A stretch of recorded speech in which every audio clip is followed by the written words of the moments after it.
Hello and welcome to This Week with Pastor Dino.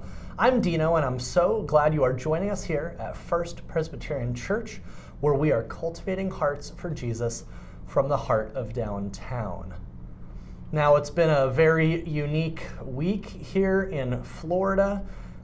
We've got some COVID cases on the rise, and I don't know, it's Christmas time, but it's different. And yet, Christ is a constant. This week I want to start us off with a verse that is intended to offer us a sense of peace, and it's from James 1:17. Every good and perfect gift is from above, coming down from the Father of the heavenly lights, who does not change like shifting shadows. Jesus is part of that good and perfect gift that comes from above into each one of our lives. And yet, Jesus comes to change us, to transform us. I talked on Sunday about him disrupting our lives and doing so in a good way. You know, our lives are chaotic. We chase after our own dreams. We tend to look after ourselves and try to build up our own empires. And yet Jesus came to disrupt all of that, to help us reorient our lives that we might be focused on him. His presence is the good and perfect gift that comes to us from God. We have to remember that God doesn't change. God always wants us to reorient our lives, to be changed by him, to be transformed by him. And during this Advent season, I just want to give you that message. We don't celebrate the Christmas season unto itself. We don't celebrate it for all the commercialism that's involved. We celebrate the Christmas season and the Advent season that leads to Christmas because Christ came. And each day is an opportunity for us to prepare our hearts for his coming. Thanks be to God. This week, as we're in the Advent season, you can see that the church is all nice and decorated. We're so excited. Thank you to our worship and music ministry team for pulling that off every single year. It's absolutely incredible. Thank you. We are going to have the office open Monday through Friday this week, normal hours. We'd ask you to keep getting those stewardship cards on in. We are making amazing progress. Thank you for your faithfulness. If you haven't gotten that in quite yet, we are waiting for you until we get those final numbers, and that way we'll be able to set a mission and ministry budget for 2021. So get those on in, or you can email them to Doreen, our financial secretary, directly at doreen@firstpressbradenton.com. The big news that we announced last week is that our Christmas Carol Sing, we had to cancel it. It was originally scheduled for next Sunday, and that is not going to be happening now due to COVID concerns and our desire to truly keep everyone safe, especially during this Christmas season. We are going to proceed with our Christmas Eve services as scheduled. At 4 o'clock, we'll be in the fellowship hall with a contemporary family service. And at 6 o'clock, we'll have our traditional service in the sanctuary. But those services are going to require reservations. And if you go to the front page of our website, bradenton.church, you'll see the pop-up that asks you to book now. These are free reservations. We just want to know which service you're coming to and how many people are coming with you so we can plan out social distancing and keep everyone safe. So yeah, that's what's going on in our neck of the woods. Now why don't we see what Ralph thinks? And now, this is what Ralph thinks. Ralph, what do you think about Georgia football now that the season's halfway done? Well, I'm so happy that we finally decided that, or finally found a brand new quarterback and everything, but it'll be a season loss because we didn't win the game in Jacksonville, unfortunately. So we look at it as with hope and for the following year, next year, that we'll be a lot better. That was what Ralph thinks. For this week's interview, I was honored to have Barbara Bordereau, longtime church member, and she does a whole lot around these parts and for the greater church, so we're going to take you there right now. Well, I am honored to be here this morning with longtime church member and Presbyterian Women Director Extraordinaire, Barbara Bordereau. How are you doing today, Barbara? I'm doing just great. Great. Well, thank you for being here today, and thank you for your many contributions to our church. I know during Operation Christmas Child, I saw you around here quite a lot, and that's not even your primary ministry, but why don't we start with, how long have you been at First Presbyterian Church? I've been here for a little over 36 years. Wow. And in that time, what roles have you occupied in the church? Oh, well, of course I've sang in the choir, taught Sunday school, both youth and adult. Okay.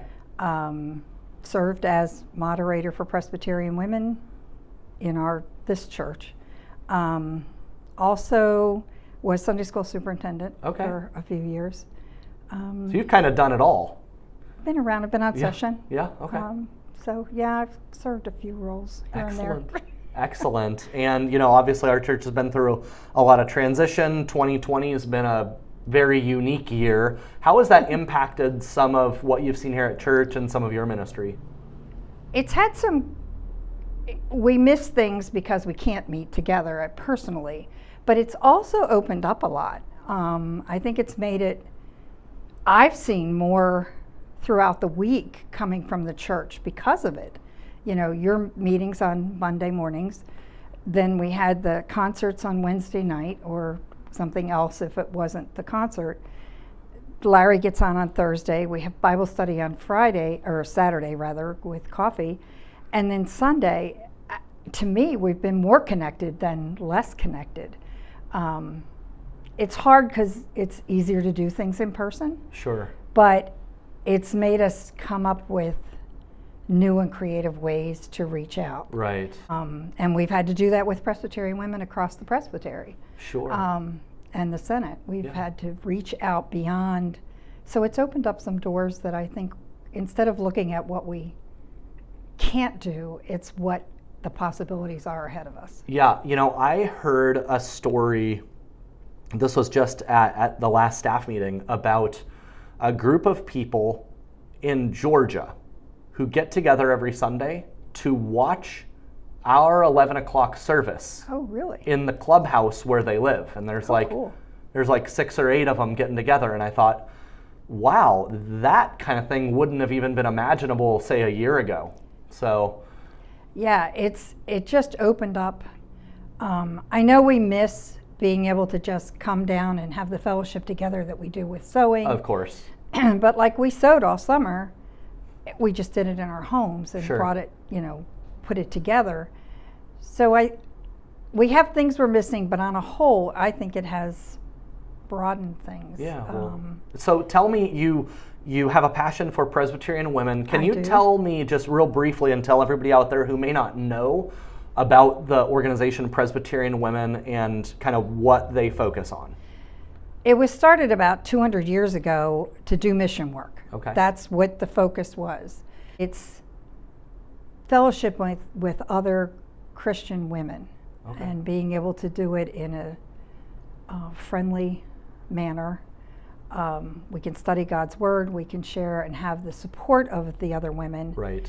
And we can do mission along with it. So it would be fair to say if somebody's watching this and isn't from a Presbyterian church per se, this might be akin to like a women's ministry program at an independent church or non-Presbyterian church. Right, but we are, in the Presbyterian church, we want to be connected, to connect with other women beyond just the few in our church. And that's where you come in, because you're moderating the entire Presbyterian women for our presbytery. So how many, we're part of a presbytery with 30-something churches. How many Presbyterian women groups are all connected together in this presbytery?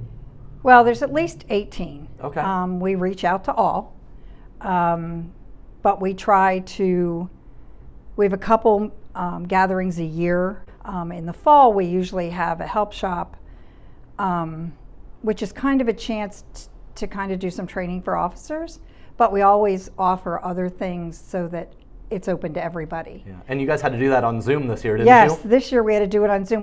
But then we had a really great sharing time of the different churches asking, what they were doing in the midst of this COVID thing. considering it was the first time we had tried that, Yeah. I thought it went great. We were real happy with the outcome. So Good deal. Well, I think one of the real key things, especially right now, is with COVID and with the pandemic and churches having to shut down, is I think there's this tendency to get a little bit insular and kind of try to protect your flock. But a group like Presbyterian Women, and you've reminded me of this as the moderator, is connected to 18 different groups. It's a living body unto itself. So it doesn't allow us to become insular. It doesn't allow us to withdraw into ourselves. I think that's a really good reminder, and you've been able to glean from that with the different connections you have. yeah, it's been real helpful in that we've also found that we can reach women who maybe can't come to the church. We're doing it on Zoom. We've got women coming that wouldn't be if it was held just in person. Well, like you said, we're connecting more. I mean, we're connecting less, but we're connecting more maybe. Right. By embracing some of this technology and the speed bumps that we've had to navigate along the way. So It's been a challenge sometimes, but it's been really cool. awesome. that we So can do this. So we have here at First Presbyterian Church of Bradenton a Presbyterian women's group, and we've got circles that are meeting. And if anybody wants to get in touch with you about how to get involved with those ministries, they can call the church office, get your contact information, and Right. you could get them plugged in. And if you're watching from elsewhere and you're interested, talk to your presbytery, talk to your local Presbyterian church, and see if they've got these types of women's ministries. It, again, connects you to a broad network. I think as Presbyterians, we're almost sinfully proud of being connected to one Yes, another we and are. not isolating. And so this is just a great reminder. But Barb, I want to thank you so much for your ministry and your commitment Thank to this you. church, for leading and guiding not just the women here, but the women across our presbytery, and just want to continue to ask God's blessing upon your ministries as you guys continue to navigate these treacherous waters of 2020. Just a little challenge. A little bit, but thank you so much. Thank you so much for having me. I appreciate that. This week, in terms of our online programming, we are going to be issuing a series of Christmas mini concerts. Because we had to cancel the carol sing, we still wanted to give you something amazing from our worship and music department. So every Wednesday night during the season, you can count on a very cool mini concert. Thank you, Paul Fulila, for putting those together for us. That'll be at 7 o'clock on Wednesday night. We've got an Advent Bible study going on Zoom. That's for breakfast and Bible study on Saturday mornings at 10. And if you'd like to join that class over Zoom, go to our church website, bradenton.church/Zoom, and the link will be there for you. We will have worship at 9 and 11 in person on Sunday, and also streaming both services online. So that should help you prepare your heart for the coming of Christ that we celebrate on Christmas Eve. Now, this isn't the picture-perfect season in 2020, but God knew that would be happening. And we have to remember that every good and perfect gift comes from Him. The ultimate gift He gives us is Jesus Christ in our lives. Jesus, who comes into each one of our lives so that we might be changed and transformed into God's most faithful followers. This season is all about our hearts being prepared for His coming, a coming that will inevitably disrupt each one of our lives. Let's be open to receiving that with grace and openness. Until next time, I look forward to seeing you soon on This Week with Pastor Dino. Have a good one.